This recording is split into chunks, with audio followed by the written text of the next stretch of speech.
Good evening বন্ধুরা, কেমন আছো সবাই? তো ঠাকুরের কৃপায় আমি পেয়ে গেলাম আরও একটা সুন্দর দিন।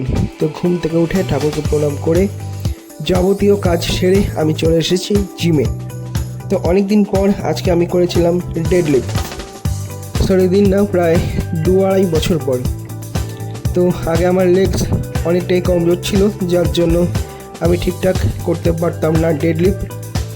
তো এখন মোটামুটি অনেকটাই স্ট্রং হয়ে গেছে, যার জন্য ভালো মতনই হয়ে যায়। আর সাথে ছিল আজকে অরূপ আর গদাই। আমরা তিনজন প্রায় একসাথেই জিমে ঢুকেছি। তো ডেডলিফট শেষ করে তারপর শুরু করেছিলাম ব্যাকের ওয়ার্কআউট। আর এটা ব্যাকের জন্য আমার লাস্ট ওয়ার্কআউট, টি বার। তো এটাও আমার ভালো মতনই হয়ে গেছিলো খুব সুন্দরভাবে। তো এটা আমি করেছিলাম 3টা সেট।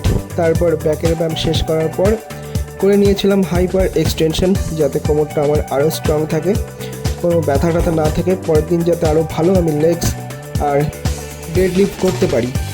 তো ব্যাকের ওয়ার্কআউট শেষ করে এবার আমি চলে আসলাম আমার বাইসেপের ওয়ার্কআউট করতে। তো ফার্স্টেই আমি করেছিলাম বারবেল কার্ল। এটা করেছিলাম 4টা সেট। আর এটা করেই আমার বাইসেপ যা পাম্প হয়ে গেছিলো যে আর না করলেও চলবে, কিন্তু তবুও মন মানে না, ব্যায়াম করতেই হবে আরও।